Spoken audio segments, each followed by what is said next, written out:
Hello everyone, my name is Mike History, and welcome to my History of Christianity series. Now, before I get to the actual content of the video, it is important to explain a little bit what is going on here.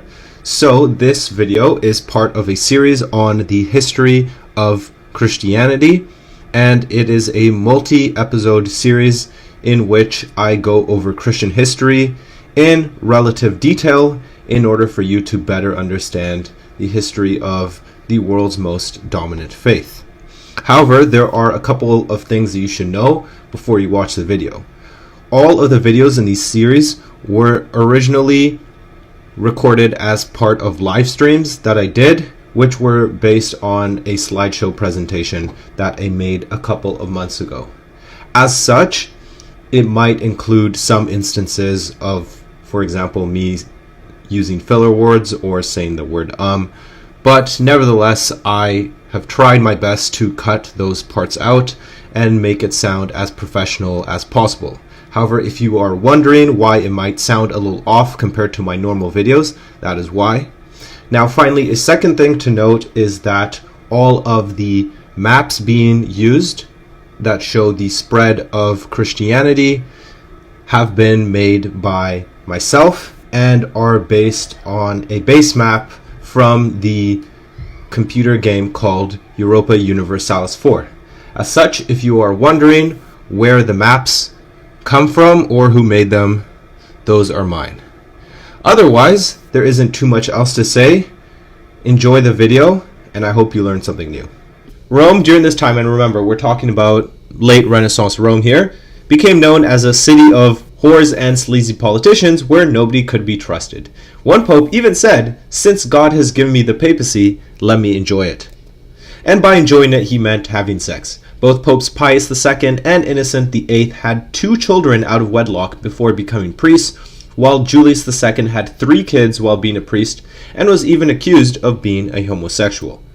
Both Popes Paul II and Sixtus IV were actually gay, with Sixtus appointing people as cardinals in return for being attractive and for giving him, well, let's just call it favors. Worst of all, Pope Paul II, and I kid you not, he died eating a melon while getting sodomized by his servant boy. This is, well, I was going to say it looks different to the current Catholic Church, but I don't really know how much things have changed since then, but it was a very wild and, let's just say, explicit time in the papacy's history. This period was known for the popes prioritizing running the papal states over running the church.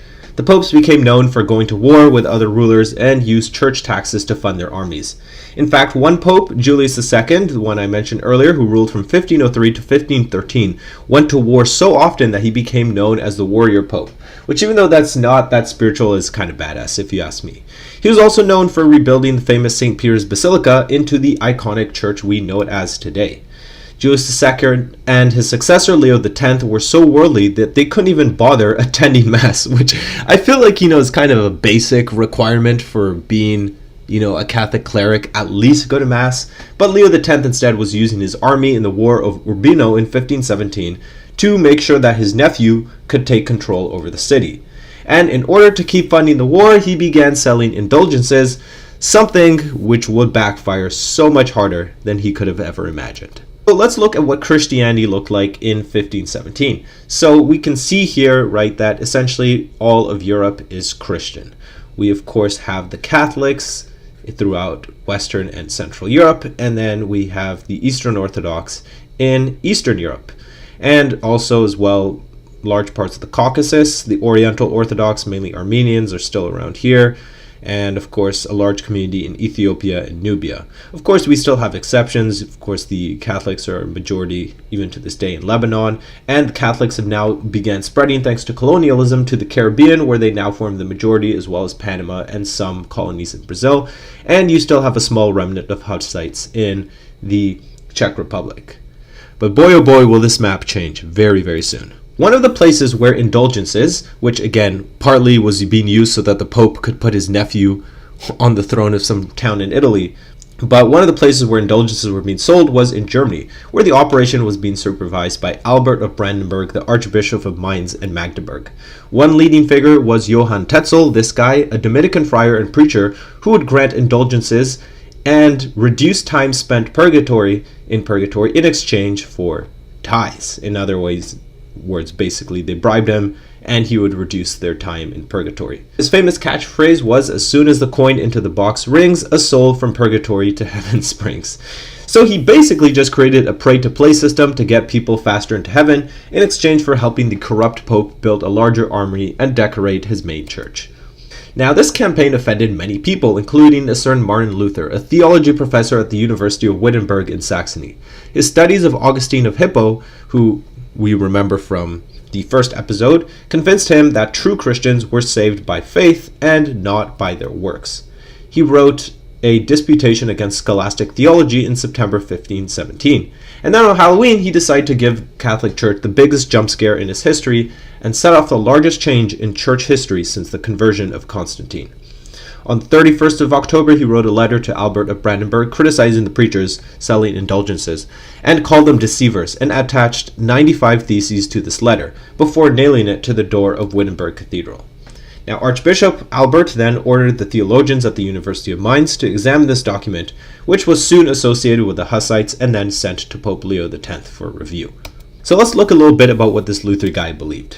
So on the 26th of April 1518, the Heidelberg Disputation happened, in which he explained his perspective on the gospel.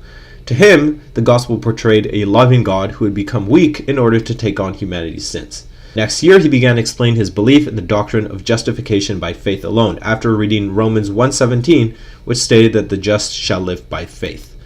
Now, this finally caught Pope Leo's attention, who appointed theologian Sylvester Mazzolini to inspect his teaching.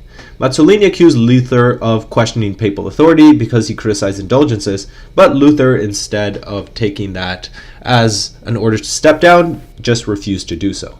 Now, Pope Leo didn't actually want to excommunicate Luther, and so he instead sent Cardinal and Dominican Grand Master Thomas Cayetan to convince him to withdraw some of his theses. In June and July 1519, they held an epic debate in Leipzig in which Luther expressed sympathy for Jan Hus, again you will remember him from the Renaissance part, and a papal bull was published the following year condemning Luther's theses and offering him 60 days to recant. So did he do it? Well, no. He responded by writing a treatise called On the Babylonian Captivity of the Church, where he stated that baptism and communion were the only valid sacraments, and that priests were not a separate class but should actually serve the people. In his other treatise, To the Christian Nobility of the German Nation, he defended the priesthood of all believers, associated the papacy with the Antichrist, and even condemned the Pope's courthouse as the worst whorehouse in the world. And so I think you can realize that at this point, there was no coming back. And here is basically a funny propaganda poster from the time, which, yes, this is exactly what you think. These are people farting at the Pope. And these were basically the equivalent of memes in the 16th century. So the Diet of Worms sounds pretty disgusting. Now, the final break came when Papal Nuncio Girolamo Alejandro ordered Luther's books to be burned, to which Luther responded by burning the papal bull. And so the literal bridges had been burned at this point. So on the 3rd of January 1521, Luther was officially excommunicated from the Catholic Church, and his new movement at this point became a separate denomination. Now, skip forward 25 days, and Holy Roman Emperor Charles V summoned the Diet of Worms, where Luther would be questioned about his views. He was asked whether he would affirm or recant his views, and he responded by saying, "Here I stand, I cannot do otherwise." He emphasized that only the teachings of the Bible mattered to him, and any other doctrine did not matter if it was not biblical. For this, the emperor condemned him as a notorious heretic in May and banned his subjects from spreading his teachings. On the 4th of May, though, Luther was abducted. And this was actually a blessing, because the abductor was Frederick III, the Elector of Saxony, who was actually sympathetic to him. He was taken to the castle of Wartburg, where he translated the New Testament into German, a moment that shaped the entire German language, and it would be first published at the Leipzig Book Fair in 1522, alongside his treatise condemning monasticism. Now, while he was busy doing this, his associates, Philip Melanchthon and Andreas Karlstadt, a fellow theology professor at the University of Wittenberg, became reformers themselves and contributed much to the emerging Lutheran movement. And so we can see what Christianity looks like now, 5 years after the Reformation, and already you had small pockets of Germany that were becoming majority Lutheran. But now we got the radical version of the Reformation. Now remember that Andreas Karlstadt guy? Well, he wasn't sitting still, and he did two scandalous things. Now, on Christmas 1521, he administered communion while wearing common clothing, essentially the equivalent of, a modern pastor maybe wearing jeans or sweatpants to church. And then the next day, he announced his engagement to a 15-year-old, although back then the announcement of engaging with a 15-year-old, even though he's 35, was not that controversial. Now, he condemned images as idolatry, which led to the mass destruction of religious art. At this time, a group known as the Zwickau prophets appeared, incited by the radical preacher Thomas Müntzer, and claimed that they had received God's revelations. Now, these people rejected transubstantiation and infant baptism, while Luther defended art as proof of the beauty of creation, and he affirmed the real presence of Jesus in the Eucharist and insisted that infant baptism was actually necessary to join the faith. He then attacked the Zwickau prophets and got them expelled from Wittenberg, and this is the first of many, many, many examples of Protestants fighting each other. After this altercation, Karlstadt left Wittenberg and moved to Orlamünde, where he was elected as the local minister. Now, Luther was hot on his heels, going to local parishes in order to prevent radical ideas, but he was actually often verbally and physically attacked. Now, Karlstadt accused him of being a perverter of the scriptures, so Luther then had him expelled from the electorate of Saxony. Now, although Luther condemned violence, some of his followers took up arms against Richard von Greifenklau zu Wolrads, try saying that 12 times, the archbishop and the elector of Trier, and tried to force him to become a Lutheran and give up his monastic land and distribute it among the poor. If you think the Reformation was divided enough at this point, another new branch emerged in Switzerland, led by a guy called Huldrych Zwingli, which is always a very interesting name. And he actually began preaching in 1516 and created a scandal by eating sausages in Zurich in 1522. Now you might say, what's the problem with eating sausages? Well, this was because he was eating them during Lent, and he soon began reforming the city's laws. In 1524, he actually abolished fasting and clerical celibacy and then removed all images from the church. Now, 2 years later, church started being done in German instead of Latin, which is always crazy to think about that, church being done in the language that people spoke was so scandalous. And the Eucharist was administered on a table instead of a fancy altar. He then created a public school for Bible studies and a marriage and morals court. Now, unlike Luther, he denied the presence of Christ in the Eucharist, instead seeing it as a commemoration of Jesus' sacrifice, and this brought him into a little bit of beef with old Martin Boy. All these new ideas were generating instability in society, and many peasants began turning against their lords, which resulted in unrest in the Black Forest of Germany in 1524. The next year, the movement moved towards Swabia, where the peasants summarized their demand in 12 articles. Among their demands, the peasants wanted to choose their own ministers, supervise church revenues, and abolish the tithe on meat. Because let's be honest, right? These are Germans here. Do you think they really want to be paying tithes on meat? I wouldn't either. Now, the peasants approached Luther, Melanchthon, and Zwingli for advice, but none of them responded. Because, this is the 1500s and, no one's going to be talking to the peasants after all. But Luther did write a treatise condemning the lords for oppressing the peasants, while also condemning the peasants for their chaotic violence. This started what's known as the German Peasants' War, so I think you can see where this is going. Now, it did not last long and was soon crushed by Georg Truchsess von Waldburg, who led the aristocratic Swabian League. In Thuringia, Thomas Müntzer managed to convince 300 radicals that they were invincible, but that went as well as you can imagine, and these men were just annihilated by Philip I, Landgrave of Hesse, and George, Duke of Saxony on the 15th of May, 1525. Now, Luther was absolutely livid when he heard about the violence, and he wrote a treatise called Against the Murdering, Thieving Hordes of Peasants. And I have to say, Luther's names for his books and treatises always went so hard, and he basically encouraged the princes to just mow them all down. Now, he also caused more controversy because that year he married Catherine von Bora, who used to be a nun. So the Reformation movement was becoming more radical and diverse every year. And in 1525, George Blaurock, a former Catholic priest, asked this guy, Conrad Grebel, to rebaptize him, which he agreed to. This began the Anabaptist movement, but rebaptizing was a death penalty level crime since the end of the Roman Empire. Ironically, it was now Zwingli who, despite being called a heretic by Luther, was now himself persecuting the Anabaptists for being heretical. And so you got the Catholics against the Lutherans against the Zwingliists, or whatever they would be called, and now the Zwingliists against the Anabaptists. 2 years later, Felix Manz was put to death for rebaptizing people and was drowned, which was mockingly referred to as his third baptism. And this was the very first time that a Protestant was martyred by other Protestants. So literally only took 10 years for that to happen. 1527, we got a dude called Michael Sadler, a former Catholic monk who then converted to Anabaptism, and he became the leader of the Anabaptists at Schleitheim, where he adopted a pacifist program known as the Schleitheim Articles.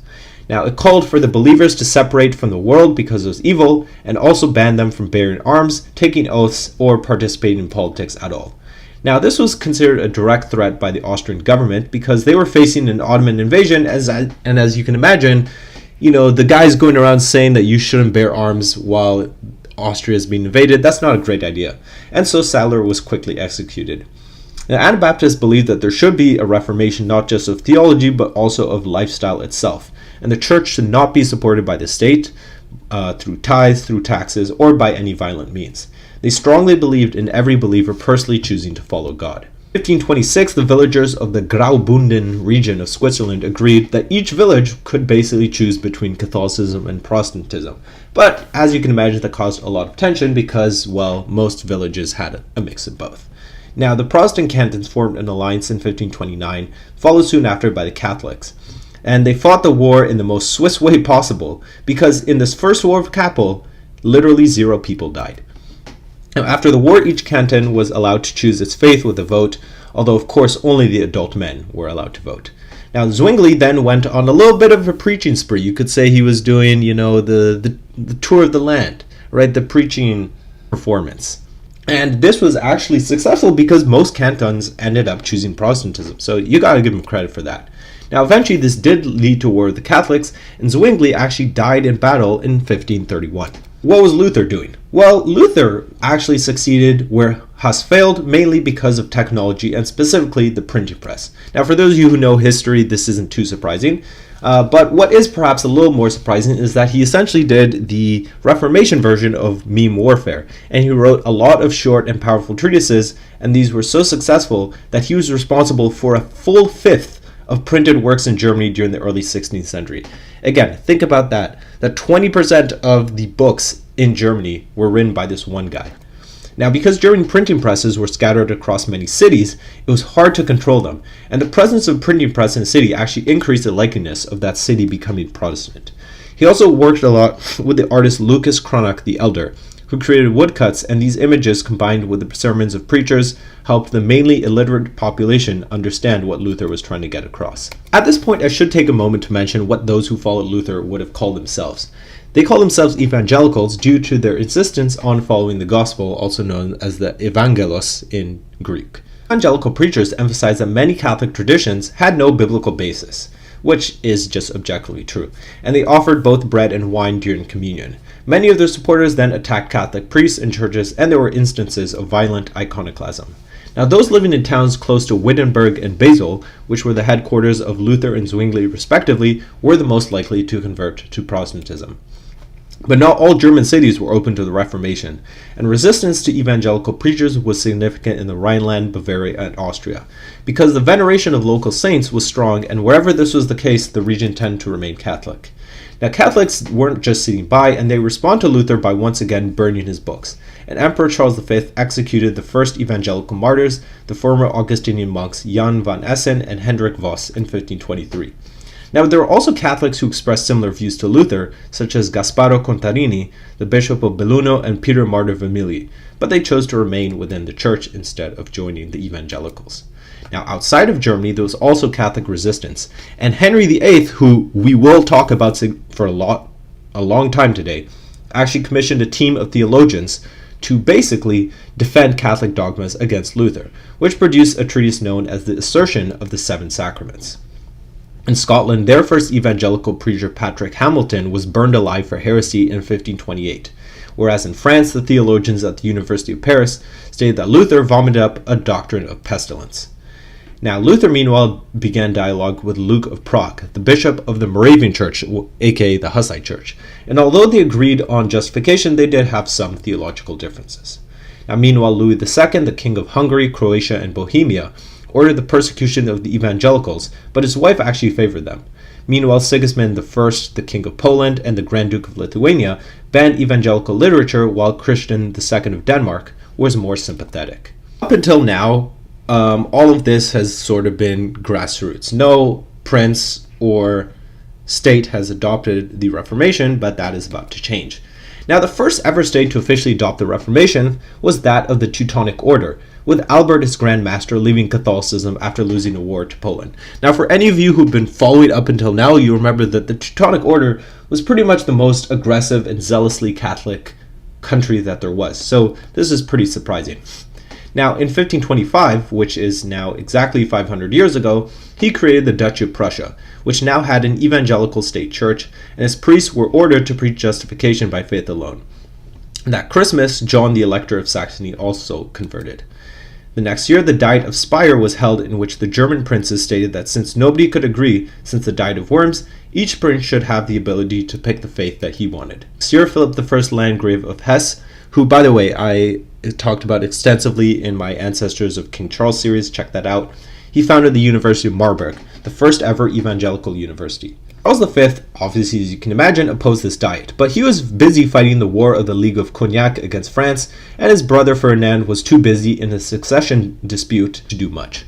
Despite being the strongest defender of Catholicism, Charles's troops actually ended up sacking Rome in 1527 and imprisoning Pope Clement VII. A lot of you probably aren't missing the irony, and Luther didn't either, and he actually noted how Charles was supposed to be defending the Pope against Luther, but instead ended up defending Luther against the Pope. Although Luther's message was spreading, he realized that many of his new followers were, let's just say, a little uneducated. And so he created two catechisms. One for the priests, aka, the intellectual, smarter people, and then one for the average person. Now, Charles V's brother Ferdinand summoned the Diet of Speyer in 1529 to call for action against the rising Ottoman threat, because they were now straight up at the gates of Vienna. The Catholic delegates tried to end the religious tolerance towards the so-called heretics and tried to force all princes to be Catholic. It condemned evangelicalism, but completely outlawed the Zwinglians and the Anabaptists on pain of death. And the evangelical princes filed a protest on the 25th of April and opposed all edicts that they believed contradicted the Bible. This document was signed by John, the Elector of Saxony, George the Margrave of Brandenburg-Ansbach, Philip I, Landgrave of Hesse, and 5 others. And because of this protest, they became known as Protestants. So for those of you who've been wondering where do we get that name from, that's where you got it. Even though this was a nice gesture of Protestant unity, if Protestants are known for anything, it's that they're never united. So Philip I of Hesse decided that now was the time to unite the Protestants and convene the Marburg Colloquy. This was basically just a meeting where they were going to focus on the Eucharist, and both Luther and Zwingli rejected transubstantiation, the Catholic view that the blood and body literally become the blood and body. And they basically agreed on serving communion in both kinds, but what they could not agree on was the issue of the real presence in the Eucharist. Because Luther believed that Jesus was really spiritually present there, whereas Zwingli, as we mentioned earlier, only saw it as a symbol. Philip tried to get them to agree, and they actually made a document with 15 points, and they agreed on 14 out of the 15 points, but just this one disagreement was enough to keep them separate.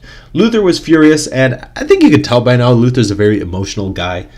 He has strong feelings about everything, and he refused to accept Zwingli and his Reformed followers as real Christians, but they would later come to somewhat respect each other. What makes this even more sad is that later on, the Zwinglians, most of them started following John Calvin, who did believe in the real presence, so this was a totally missed opportunity. If we look just 3 years later, though, things have changed a lot. Now, large parts of northern Germany have become Lutheran, and it has also been spreading a little bit over here. Nevertheless, Protestantism had gained enough traction that by 1530, Emperor Charles asked them, hey, could you kind of sum up what you guys believe? We're going to have a diet in Augsburg. Now, keep in mind, Luther was still officially banned from the Holy Roman Empire, even though that was the only place he'd ever lived, and so Philip Melanchthon came to replace him. Now, he condemned Anabaptists heavily. He was like, yo, bro, we're not associated with these weirdos. But he also emphasized the most important parts of evangelical theology, such as justification by faith. His document consisted of 28 articles and became known as the Augsburg Confession, and was presented on the 25th of June to the emperor. 4 southern German cities adopted a separate confession known as the Tetrapolitan Confession, and that was more influenced by Zwingli. Charles got the Catholic theologians to formulate a response to the Augsburg Confession known as the Confutatio Augustana, and ordered the evangelical theologians to basically admit that they had been debunked. Instead, Melanchthon just responded by writing a more detailed justification of the evangelical beliefs, and this was known as the Apology of the Augsburg Confession. But don't let the name confuse you, this was not an apology at all. Instead, apology at the time just meant a justification or a defense. Charles V basically could not handle having lost the debate and decided to just go to war with the Protestant princes. But ironically enough, it was the Catholic princes who refused because they were scared he was already having too much power over them. Died passed a law banning any changes to Christian practice and ordered that all Protestants become Catholic by 1531. In response to this, the Protestant princes formed the Schmalkaldic League, a defensive alliance signed on the 27th of February.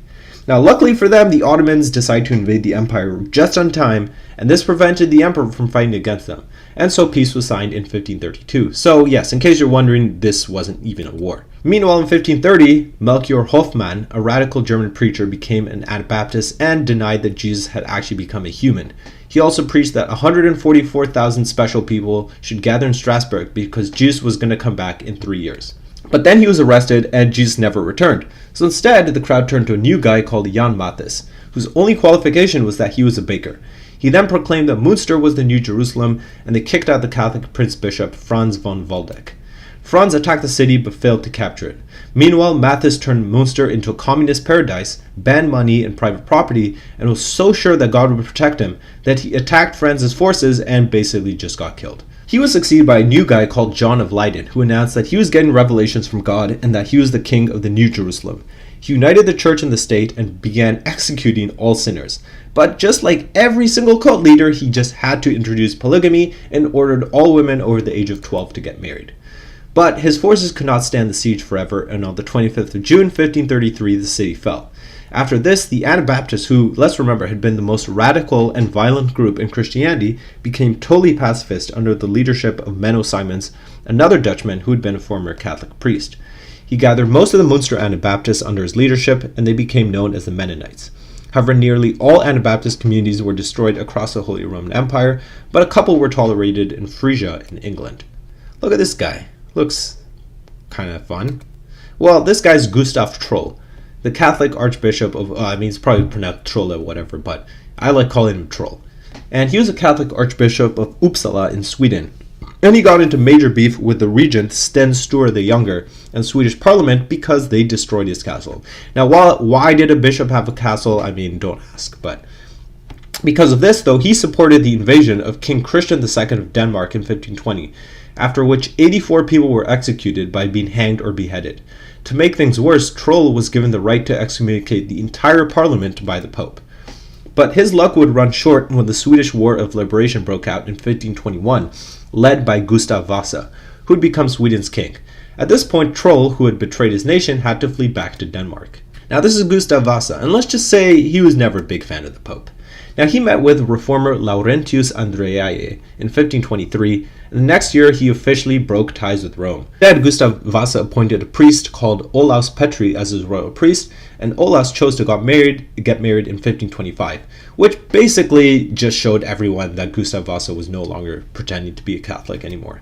Next year, the New Testament was translated into Swedish, and the year after that, the Reformation Parliament was held, which gave the king the right to place church property under his control, put clergy under secular law, and decreed that only the Bible would be taught in churches and schools.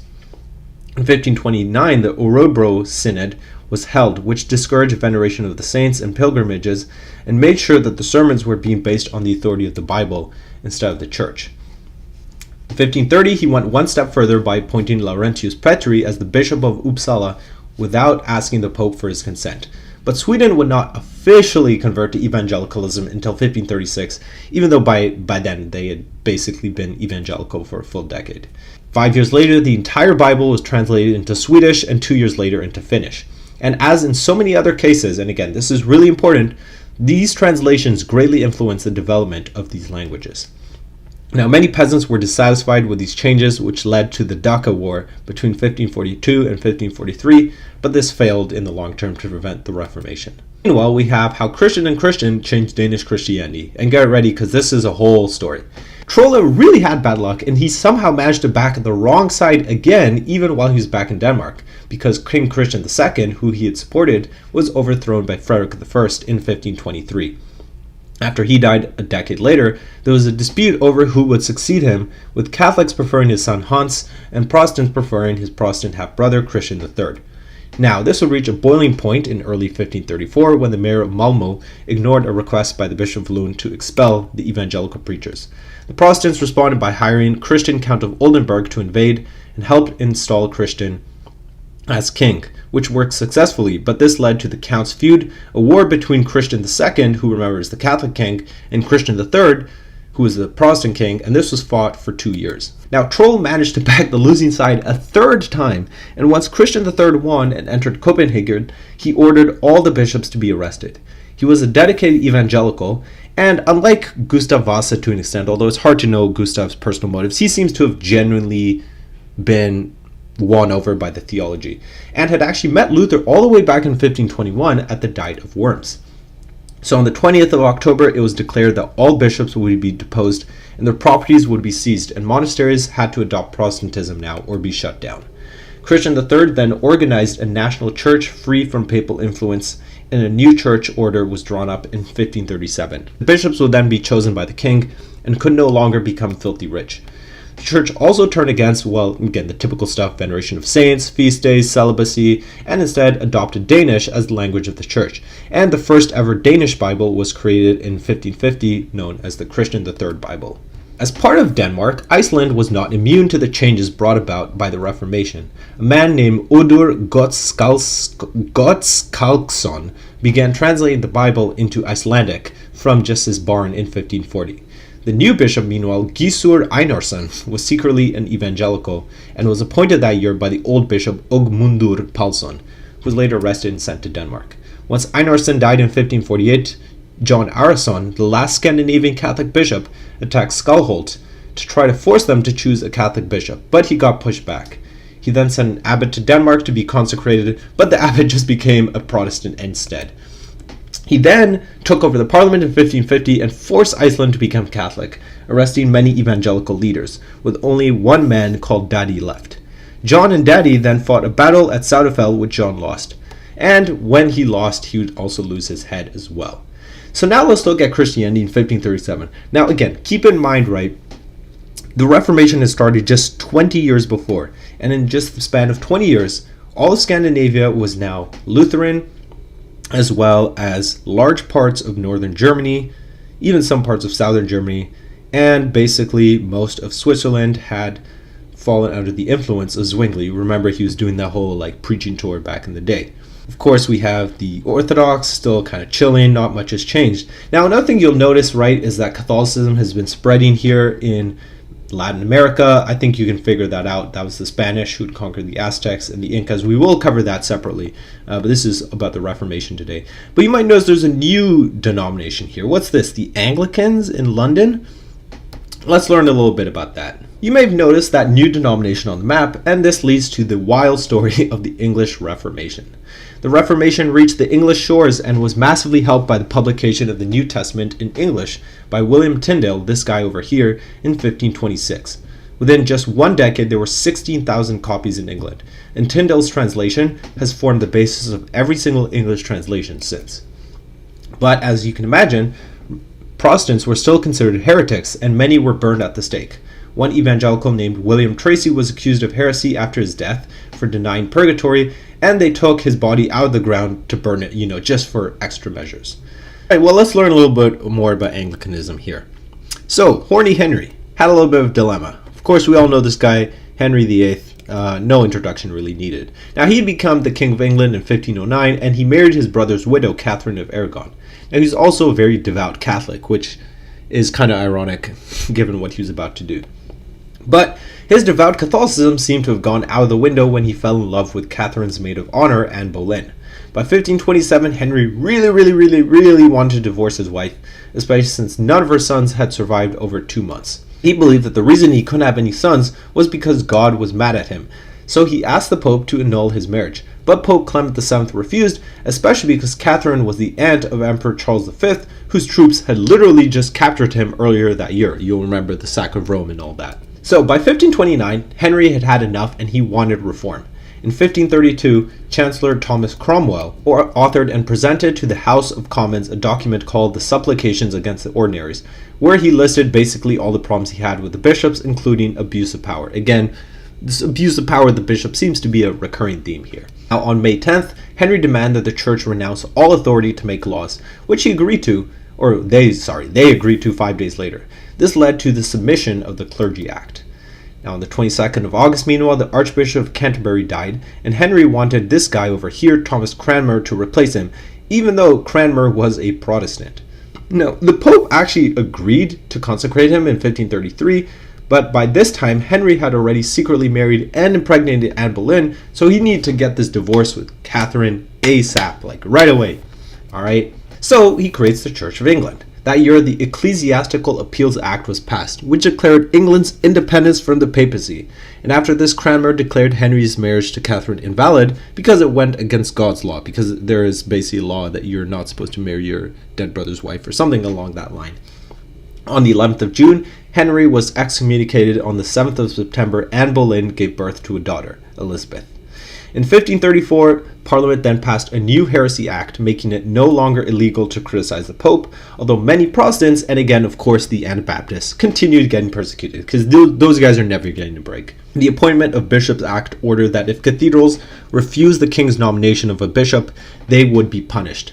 Another act then switched ties from going to the church to the state, and the first act of supremacy was passed that year, which made Henry the supreme head of the English church, and then the Treason Act made it illegal to deny the king's supremacy over the church.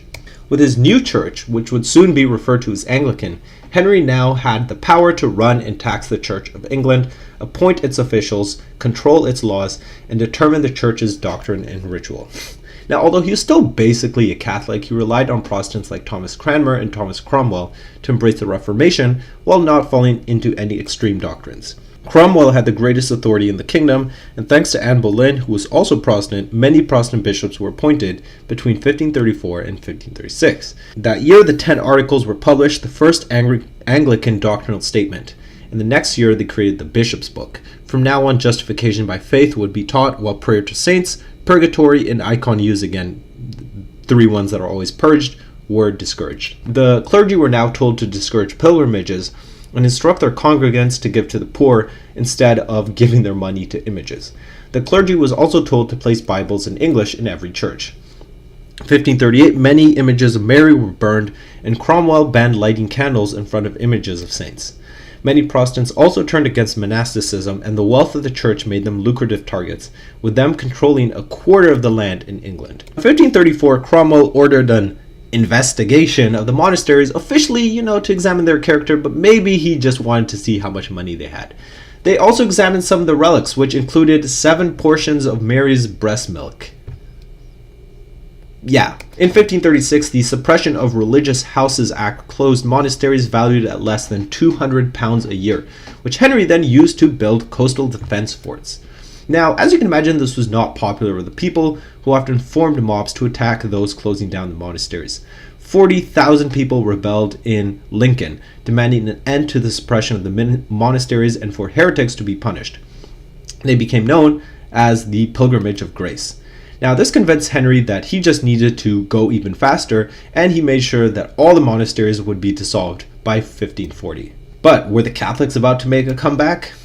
Well, who's this guy? This is Stephen Gardiner, the Bishop of Worcester, who returned to England and began influencing Henry to return to Catholicism, with him presiding over the trial of John Lambert for denying the real presence of Christ in the Eucharist. Henry then made denial of this doctrine illegal and banned priests from getting married after all. Next year, they passed the 6 articles where Catholic doctrines such as transubstantiation, clerical celibacy, confession to a priest, and withholding wine in communion were reaffirmed. And the next year, this even resulted in the execution of Thomas Cromwell, and in July, 2 reformers were burnt at the stake. But 3 Catholics were also hanged and quartered because, Henry had to show that, he hated both sides equally. Now, as you can imagine, this caused utter chaos. In 1541, Henry ordered the Bibles to be placed in all churches, which was mostly completed by 1545. But as he became more and more Catholic, by 1543, he basically reversed all the changes except the dissolution of the monasteries and rejecting the papacy. He created a King's Book where he rejected justification by faith alone and defended icons. Now, an act for the advancement of religion was passed that year, which only allowed nobles to read the Bible, but Cranmer responded in 1544 and published the first official English service. In 1546, the Catholics once again were dominant and began getting Protestants martyred once again, and Henry ordered for a regency council that would be run by Catholics. And it took power once Henry died in 1547, leaving a divided nation. So let's look now at what Christianity looked like 30 years after the Reformation in 1547. So we can see Scandinavia and northern Germany are solidly Lutheran, as well as now Estonia. And Lutheranism has also begun spreading now in Hungary too. Meanwhile, the Reformed movement has spread from Switzerland to also parts of southern Germany and parts of Hungary. The Hussites are still holding out strong in the Czech areas, and we can see the Anglicans now are starting to spread here in southern England, but we also have a new group known as the Nonconformists, and we will get to who those guys are soon. A French theology and law student named John Calvin encountered the works of humanist theologian Jacques Lefebvre d'Etaples and was convinced to leave Catholicism. But in 1534, Protestants began being persecuted in France, and Calvin was forced to flee to Basel, where he completed his Institutes of the Christian Religion in 1536, his main work of theology. It was an introductory textbook to Protestant theology and would be a core reference for Reformed theology, so much so that the Reformed movement, and that's why it's been labeled like this on my map, began being called Calvinist in his honor. Now, he was most known for his belief that original sin had completely corrupted human nature and his belief in double predestination. In 1536, William Farel, another French reformer, convinced Calvin to settle in Geneva, where they attempted to set up a strict theocracy. This brought them into conflict with magistrates who believed they had the right to determine who gets excommunicated. Calvin and Farel refused to affirm this, and they were banished. Now, Calvin moved to Strasbourg, where he was influenced by Martin Bucer, a major German reformer who somehow managed to influence Lutherans, Anglicans, and Calvinists alike. Now, Bucer influenced Calvin to take a middle ground on communion between Luther and Zwingli. He denied Christ's real presence, but believed that he was spiritually present. But with Farel and Calvin gone, there were no competent pastors who could lead Geneva's Protestant community, and the magistrates soon regretted their choice to kick them out. Hearing that the Catholics would return, the people of Geneva invited Calvin back in 1541, and they finally adopted Calvin's proposal for church administration. There would be 4 levels. Pastors would, pastor and administer discipline, doctors would instruct believers, elders would watch over the congregants and report sinners, and deacons would handle charity. All inhabitants had to attend church on a regular basis, and Calvin set up a court to deal with sins such as adultery, blasphemy, gossiping, witchcraft, and disrespecting authorities. Now, townspeople were encouraged to report sinners to the court, and repeat offenders would be banished or even executed. Many continued to venerate sinners and pray to saints, and were not as strict as Calvin would have liked them to be. Meanwhile, there's this dude called Michael Servetus, who actually adopted anti-Trinitarian ideology in the 1530s and believed that Christianity was a universal religion that should be compatible with Islam and Judaism. So in case you're wondering, yes, these clans have always existed. Now, he sent his theological work called The Restoration of Christianity to Calvin, where he dissed the Trinity, attacked infant baptism, and denied original sin, and then even had the gall to insult Calvin's own writings. He was then kicked out of France for his ideas and fled to Calvin's church in Geneva, but was soon recognized and arrested. Now, Calvin did not forget that Servetus had just insulted him and had him burnt at the stake in 1553. That escalated quickly. The remaining anti-Trinitarians became known as the Socinians. Now, meanwhile, Calvin created an academy for theological training for students across Europe, which caused Geneva to become nicknamed the Protestant Rome.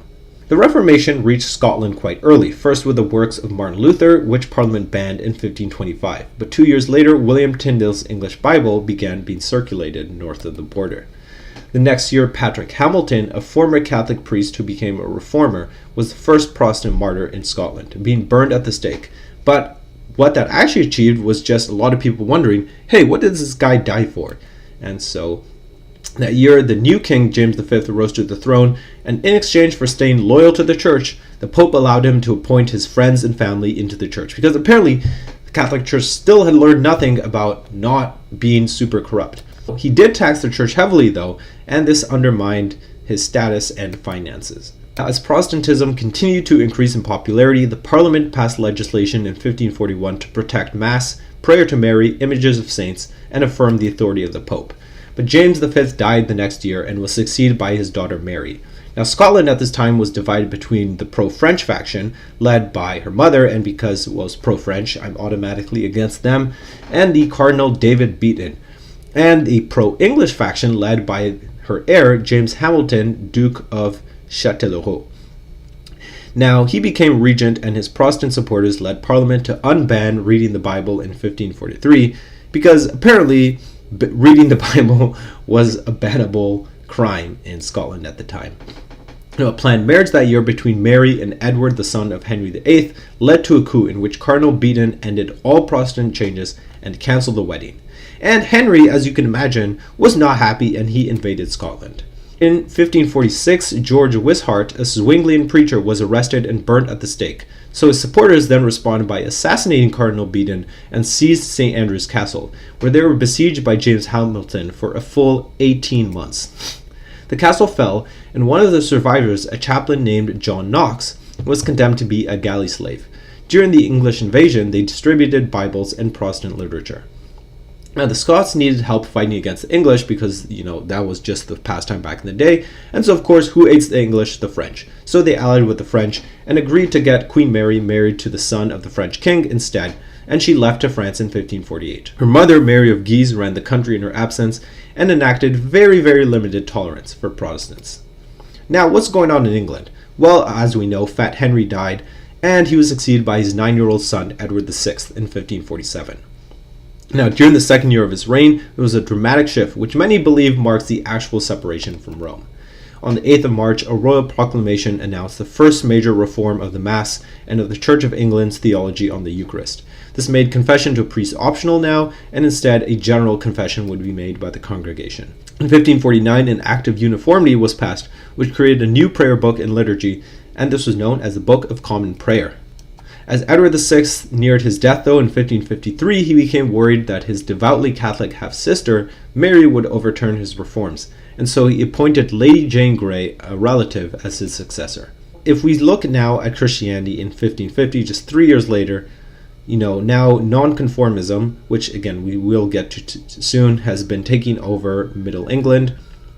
Anglicanism is pretty solidly here in the south, and Protestantism in general is spreading all across Europe. If you remember, in 1526, Louis II of Hungary, who had opposed the Reformation, actually died in battle against the Ottoman army, and his kingdom was claimed by two Catholics, John Zapolya and Ferdinand I, who was the brother of Emperor Charles V. But neither of them had full support, and because they did not really have a stable power base, they did not want to anger the local Protestants. And this allowed the German preacher Marcus Pempflinger to spread evangelical teaching among Hungary's German population in the 1530s, which allowed this community to adopt the Augsburg Confession in 1544. Meanwhile, two former Catholic Hungarian priests began teaching Zwinglian theology, which was soon outlawed in 1548. Now, this was John Sigismund Zapolya, and he had something which I call the religious Hotel Transylvania. He was actually more open-minded than pretty much anyone, and he actually became reformed in 1562, but then went so far that by the time he died in 1571, he was actually an anti-Trinitarian.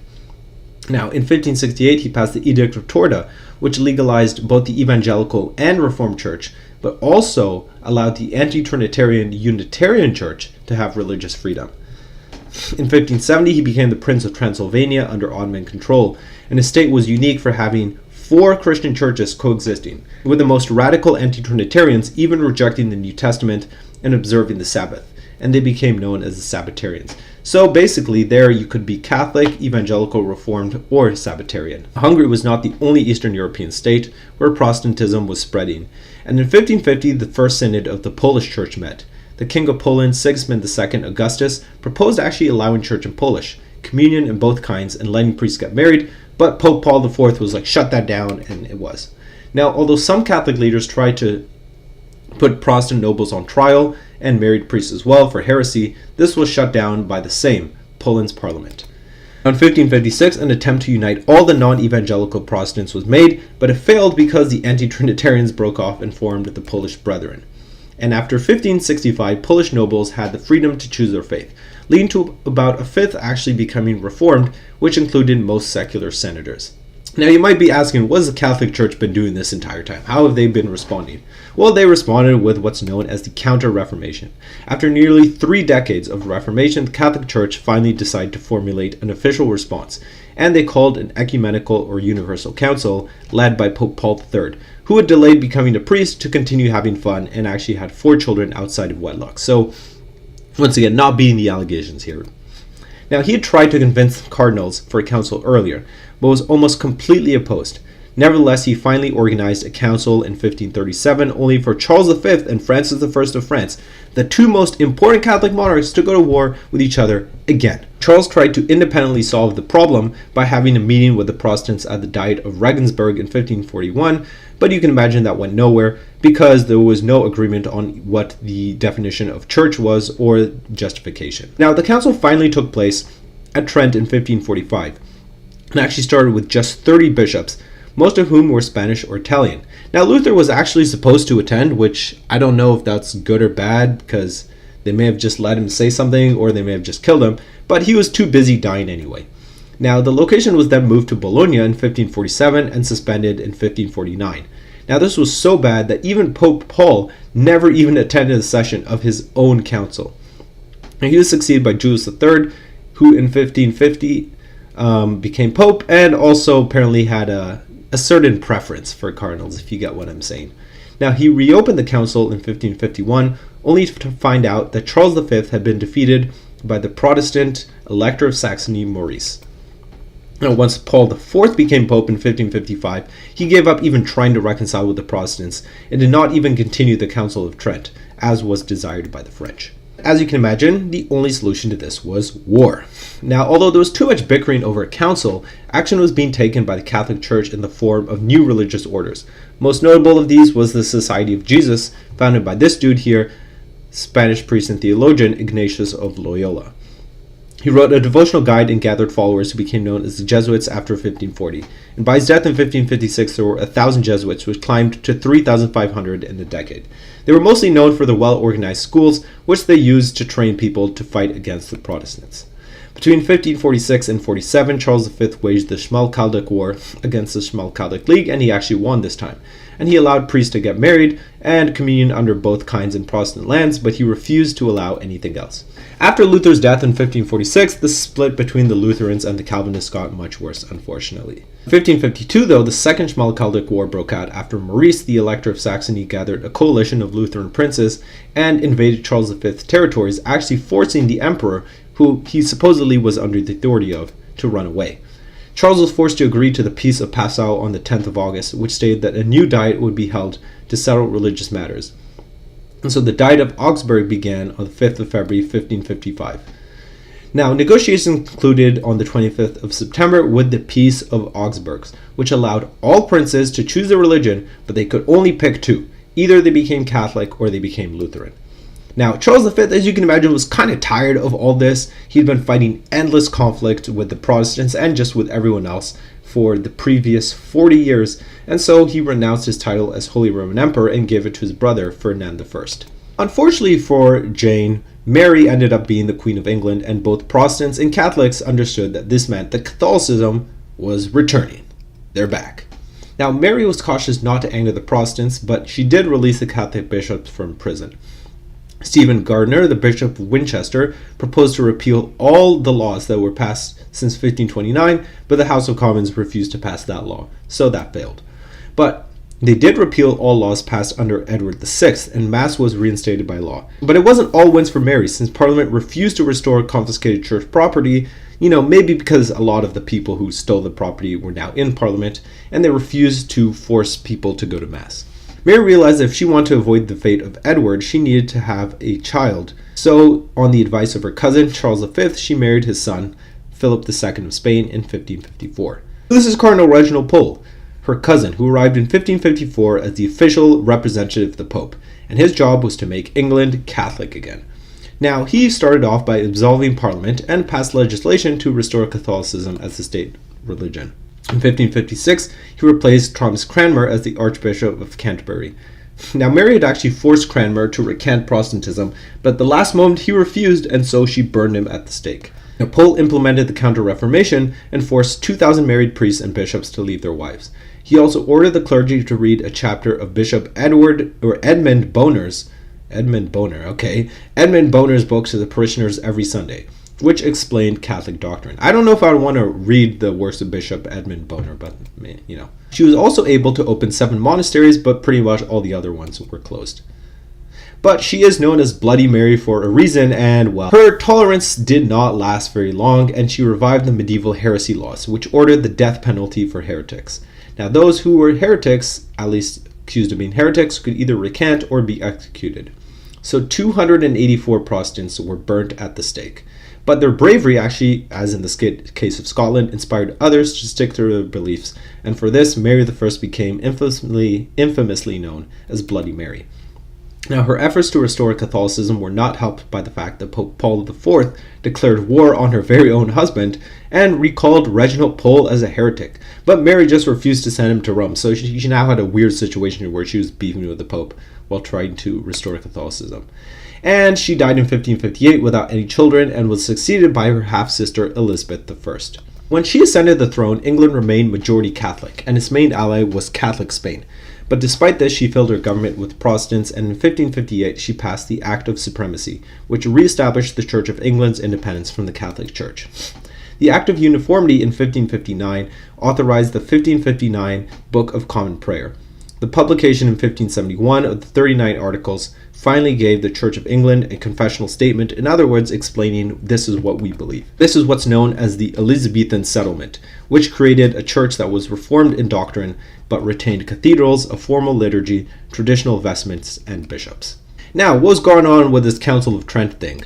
Well, this is Pope Pius IV, who, again, just in case you're wondering, also, yes, he had children, 2 of them, and he reopened the Council of Trent in 1562 in Rome. The French had boycotted the entire council until the very last minute, when a delegation led by Charles the Cardinal of Lorraine arrived in late 1562. Now, as their own civil war over religion broke out, they suddenly decided to join the council.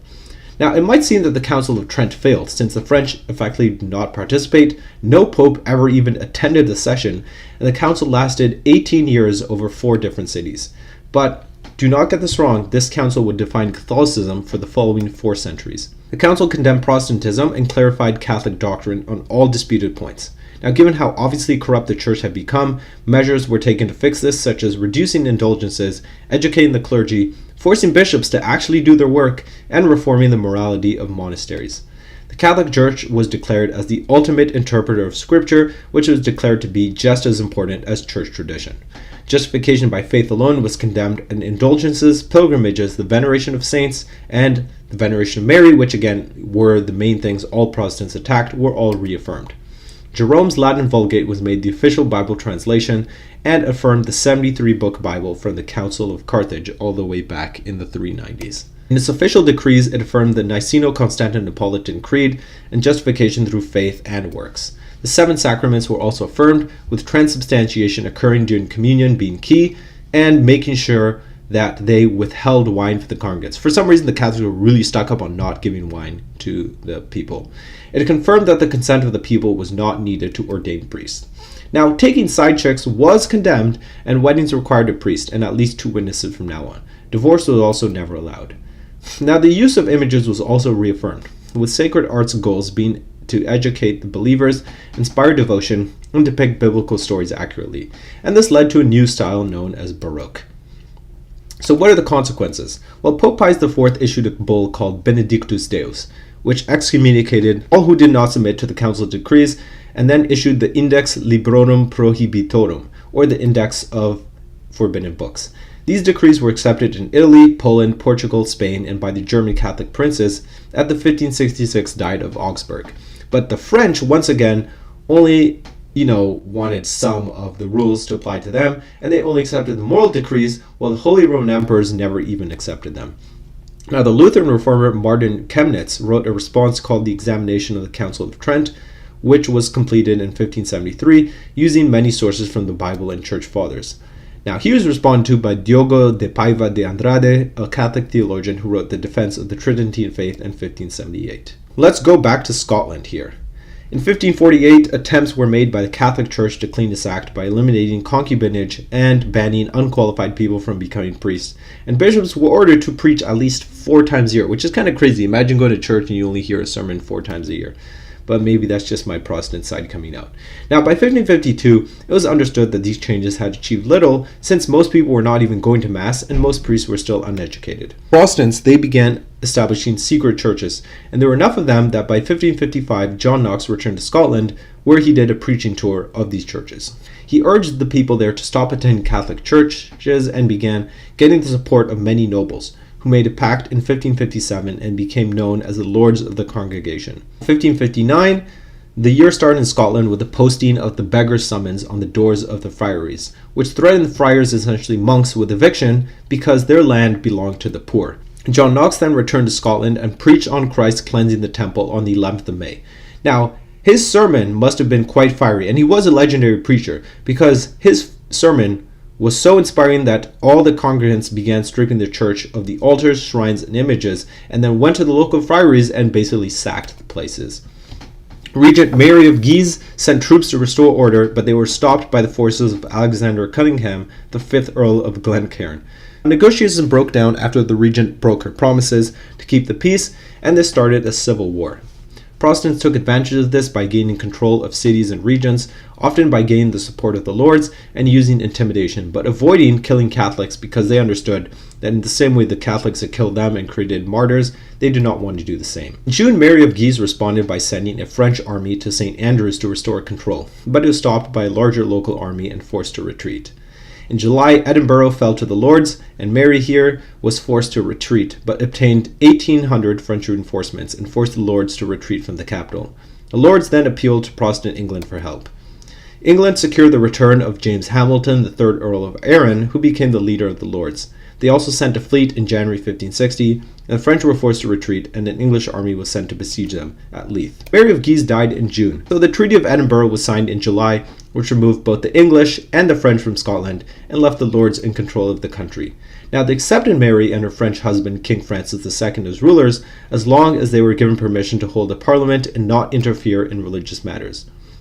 The Parliament therefore met in Edinburgh on the 1st of August, and ignoring the treaty, they officially converted Scotland to Reformed Christianity on the 17th, and abolished all previous acts that held Catholic doctrine on the 24th. Now on, there would only be 2 sacraments, which would only be administered by Reformed preachers. Mass became illegal and would soon bring the death penalty. But Queen Mary refused to approve Parliament's acts, which kind of created a weird situation because, they needed her permission. The Lords had intended Parliament to consider a book of Reformation, which they had commissioned, and was mostly a result of John Knox's work. However, they were unhappy with the document and so got 6 men named John to produce a revised version. The first book of discipline was not approved by the majority of Parliament and thus had to be approved by individual members. It proposed a program of parish-based reformation that would use the Catholic Church's resources to pay for a parish-based school system, a network of ministers, university education, and poor relief. Instead, only a third of the Catholic Church's wealth was confiscated and redistributed to these people between the Gauls and the Crown. Therefore, the educational program was abandoned and ministers remained poorly paid. So anyways, let's look at what the Church of Scotland actually believed. Now, Knox and his 5 other Johns created the Scots Confession in 4 days, with structures that paralleled the Apostles' Creed.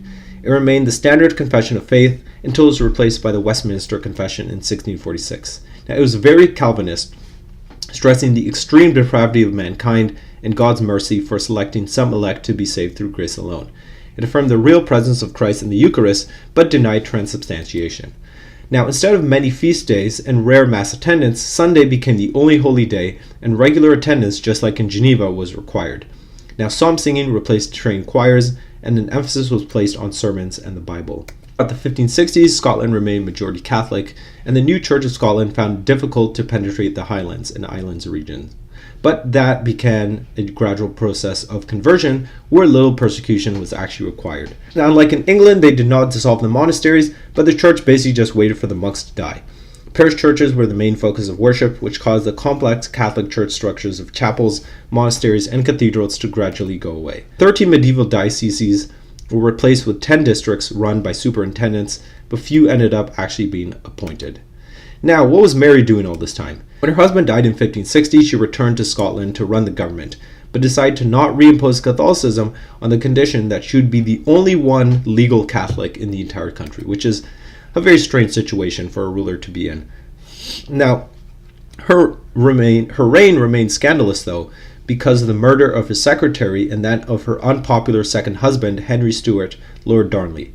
Even more insane was that his murderer, James Hepburn, the 4th Earl of Bothwell, then kidnapped her and asked her to marry him.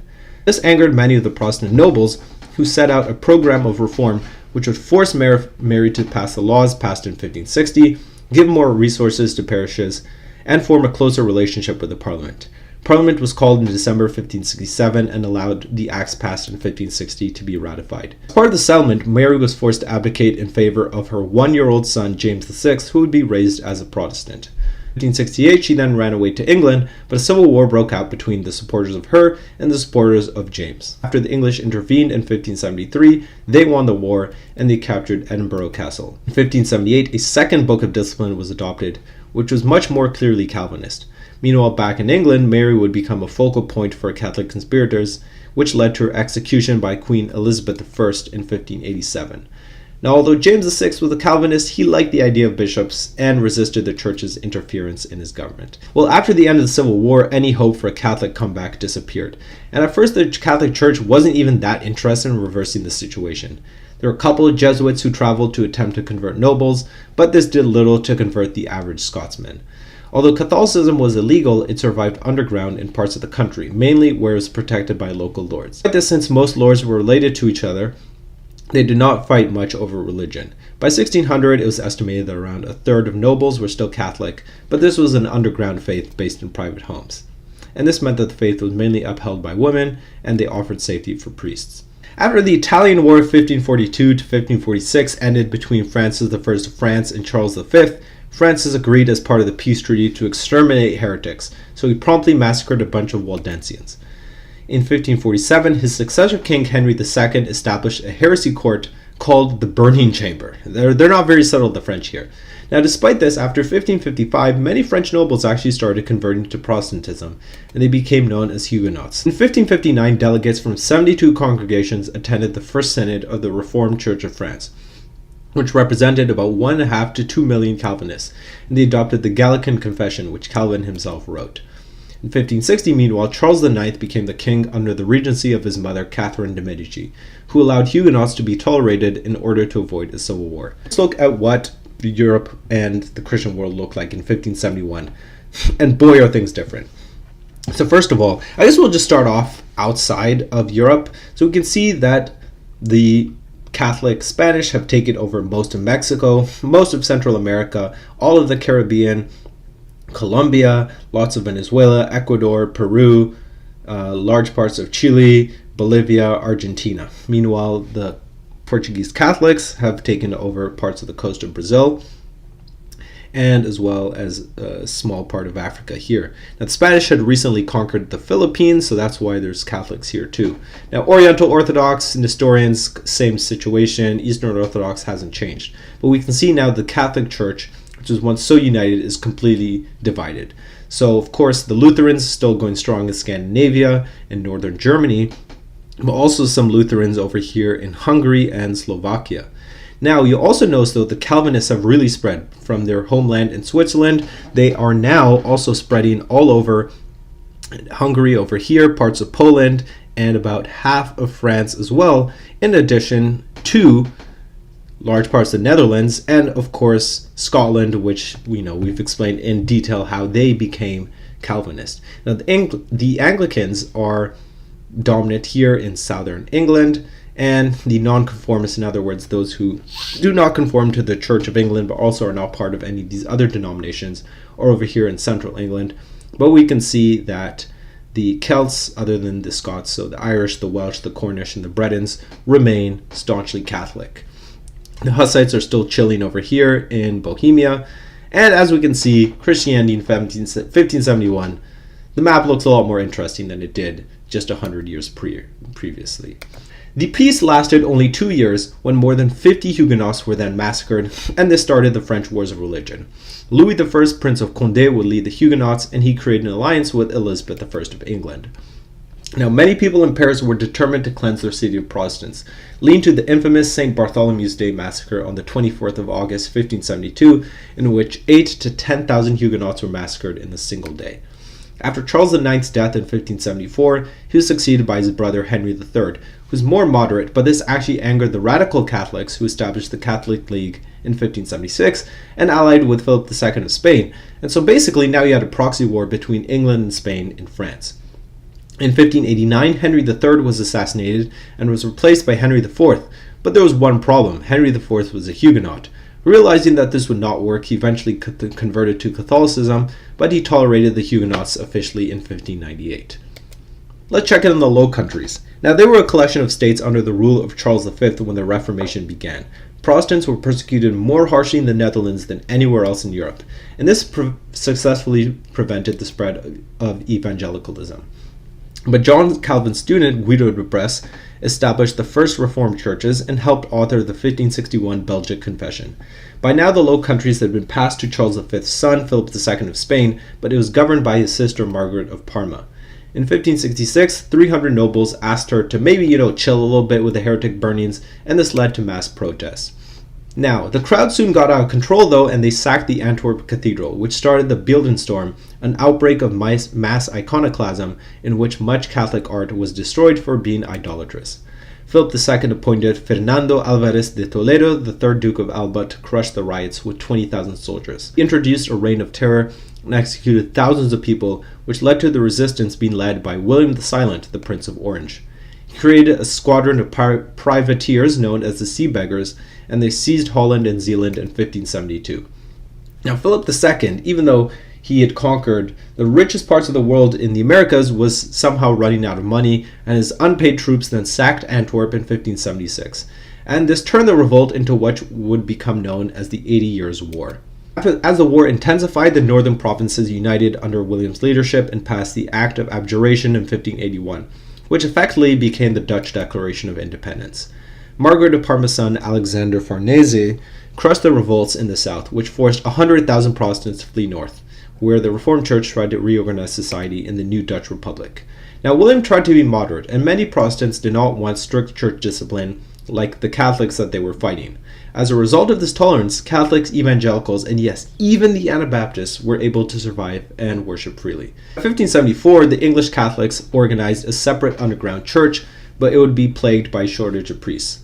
The unsuccessful rising of the North in 1569, Elizabeth's excommunication by the Pope in 1570, the Ridolfi plot to kill her in 1571, all led people to associate Catholicism with treason. As such, starting in 1577, Elizabeth began gradually executing Catholic priests, and in 1585 it became illegal for Catholic priests to enter England. As priests began disappearing, Catholicism collapsed, and most of England converted to Protestantism. By the 1580s, Anglicans were now a majority of the population. However, there were some Calvinists who were dissatisfied with the church, and these became known as either nonconformists or Puritans, who wanted to make England Calvinist. Although the country was still somewhat religiously divided, by the time Elizabeth I died in 1603, England had become a firmly Protestant country, and Catholicism became a minority faith. What Christianity now looks like, not too much of a difference, but we can see England is clearly much more Protestant. Calvinism has now spread in large parts of England. In 1569, John III became King of Sweden and was married to a Polish Catholic, Catherine Jagiellon, who helped him negotiate with the Pope to return Sweden to Catholicism.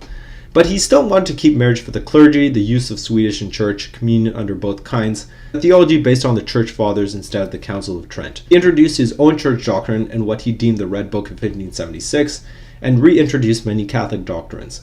However, this resulted in a long liturgical struggle between the king and his Catholic supporters against the Church of Sweden. Many plots were made to depose King John, with one in 1569, one in 1574, one in 1576.